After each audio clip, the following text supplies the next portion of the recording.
Менің есімім Айтқожина Ләззат Кенжебайқызы.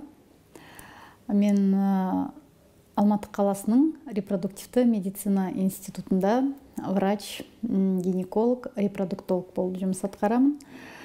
Бұл мамандықтың негізгі міндеті балалы бола алмай жүрген отбасыларға, не болмаса келіншектерге осы армандарына қол жеткізу үшін, армандарына жақындату үшін, бір табан жақындататын жұмыс деп айтсақ та болады. Яғни бұл орталық қолдан ұрықтандыру орталығы болып есептеледі. Бұл орталықтың Қазақстанда пайда болғанына 20 жылдан асты. Осы Қазақстан бойынша, жалпы Орта Азия бойынша ең үлкен орталықтардың бірі. Енді жалпы менің жұмысыма тоқталсам, өзімнің жұмысым өзіме қатты ұнайды. Енді ұнамаса, егер жұмысымды мен қалай болса да айтыр істеп жүрген адам болатын болсам, мен бұл жерде отырмаған болар едім. Осы жерде отырып, сіздерге интервью беріп жатқан себебім осы менің пациенттерімнің арқасы деп ойлаймын. Мені қолдаған, мені жақсы көретін менің пациенттерім, менің жақсы көретін келіншектерім деп айтсам болады, отбасыларым, сол кісілердің арқасында мен қазір осы жерде отырым деп айтсам болады. Менің бір күнімді, бір ғана күніме келетін болсақ, өмірде әрине қуаныш жағдайларда, әртүрлі жағдайларда бастан өтіп жатады. Ол адам болғаннан кейін әртүрлі дүниелер болып жатады өмірде. Жалпы менің бір күніме келіп тоқталсам, жұмысқа келеміз. Содан біздің кешкі сағат 5-6-ға дейін жұмысымыз сол пациенттермен болады. Яғни біздің алдымызға әртүрлі пациенттер келеді. Қазақстанның түкпір-түкпірінен неше түрлі пациенттер келеді. Сол пациенттердің әрқайсымен тіл табысу, әрқайсының жан дүниесін түсіну, әрқайсының сұрағына жауап беру, неге болмай қалды Ләззат Кенжебаевна, неге менде бала жоқ, не болмаса, неге салған ұрығымыз болмай қалды деген сұрақтарға жауап беріп жатамыз. Ол біздің күнделікті өміріміз. Не болмаса, қуаныштармен бөлісіп жатамыз. 10 жыл көрмеген, 8 жыл көрмеген тест, жүктілікке арналған тестта X сызықты көргенде күні бойы жыладым, әлі сенбей жатырмын, қуанышымда шек жоқ деп пациенттер қуанып келіп бізге қуанышымен бөліседі. Ондай қуанып жатқанда біз олармен қоса қуанамыз. Шынын айту керек, менің көмекшім бар, екеуміз қоса қуанамыз, ол кісілермен қуанышымен бөлісеміз. Ал енді жаңағындай қайғырып келіп жататындар болады, жылап келіп жататын қаншама пациенттер бар. Ол кісілерді түсіне білуге тырысамыз. Әрине бізде адам баласымыз, кейде былай болып қалады, кейде былай болып қалады. Енді оның бәріне бір-бірімізге түсінушілікпен қараймыз пациенттермен. Себебі пациент ең бірінші бізге келгенде ол врачқа сеніп келу керек, врачты түсіне білу керек, и біз де пациенттің жан дүниесін түсіне білуіміз керек. Себебі біздің жұмыстың өзі спецификасы сол. Егерде пациент пен врач бір-бірін түсінбесе, арасында ешқандай бір байланыс болмаса, біздің жұмысымыздың да жемісін көре алмаймыз. Біздің жұмысымызда да көптеген түсінбеушілік жағдайлары болып жатады. Әртүрлі шағымдар туындап кетуі мүмкін. Соның барлығын дұрыстау үшін пациентпен ең алдымен тіл табыса білу керек.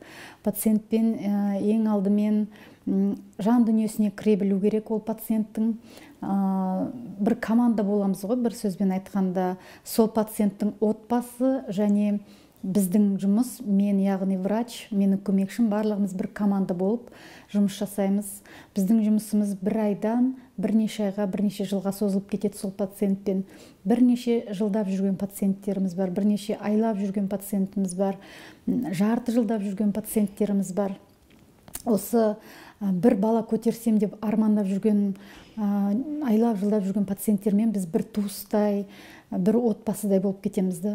Бұл жай медицина ішіндегі басқа сала болса, ол басқа түрі, бір лес көресің, екі лес көресің, пациентпен содан кейін қоштасасың, ал біздің салада біз сол пациентпен туыстай болып кететін кездер болады.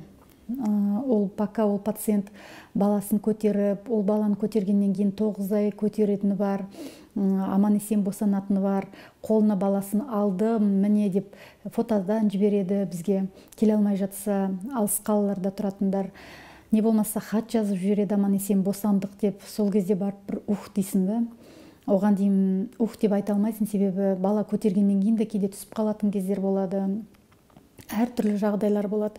Мысалы, мен бүгін жаңа сіздердің жандарыңызда отырдым да, маған Өзбекстаннан хат келді. Босанған баласы 20 күннен кейін шетінеп кеткен. Өзі 39 жастағы әйел, 20 жылдай бала көтермеген. Соны көріп мен өзім жаңа біртүрлі, енді ішімнен енді біртүрлі болып қалдым да. Обал болды, енді бұл пациенттер мен өзім жақсы танитын, енді айтып тұрмын ғой, енді пациентті танымау мүмкін емес, өйткені айлап жұмыс істейсің ол пациентпен. Еңбегің міне енді ақталды, міне баласын қолына алды дегенде 20 күннен кейін баласы шетінеп кетіп, қашан барсам болады енді тағда деп сұрап жатыр да. Сондай әртүрлі оқиғалар болады біздің жұмыста. Жақсы жағы да болады, жаман жағы да болады, қуаныш жағы да болады, кейде қайғылы жағдайларда болып жатады. Соның барлығын енді түсінуге тырысамыз, соның барлығын көтереміз. Кейде бізде адам баласымыз, кейде біздің де кейде түсінбейтін жақтарымыз болып жатады. Енді оның барлығын пациенттерге кейін түсіндіріп жатамыз.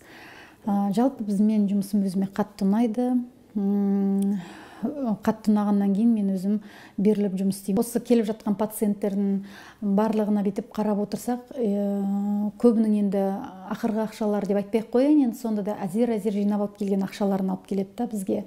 Кредит алып жатады көбі. Соның бәрін ойлап, Алматыға келе алмайтын пациенттер бар. Даже жай ғана анализ тапсыруға төлейтін ақшалар жоқ пациенттер бар. Соның бәріміз ескеріп, біздің орталық 2 жылдан бері қазір ауылды қалаларды аралап шықтық та, тегін әр облысқа барамыз, тегін кеңес береміз, тегін УЗИ жасаймыз, және сол жерде Алматыға аяқтар жете алмай отырған пациенттерге тегін квота беріп кетеміз. Ол үшін енді Алматыға келіп, қанша мың ақшасын шығарып қажет емес, өйткені жолы бар, жататын орны бар, оның бәрі ақша ғой. Сондықтан біз барып әр отбасыға, келген отбасыларға, егер де жас келіншек болса, 2 түтікшесі жоқ болса, не болмаса күйеуінің ұрығында ақаулар болатын болса, сондай келіншектерге біз тегін мемлекеттік квота беріп кетіп жатамыз. Бірақ бұл жерде айта кететін жағдай, жалпы халықтың санын шаққанда бізде қазір Қазақстан бойынша 15-20 мыңдай отбасы баласыз екен.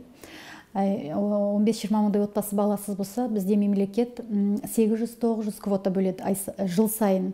Әрине бұл өте аз. Бұған көп адамның қолы жетпейді. Бірінікі жетсе, бірінікі жетпейді.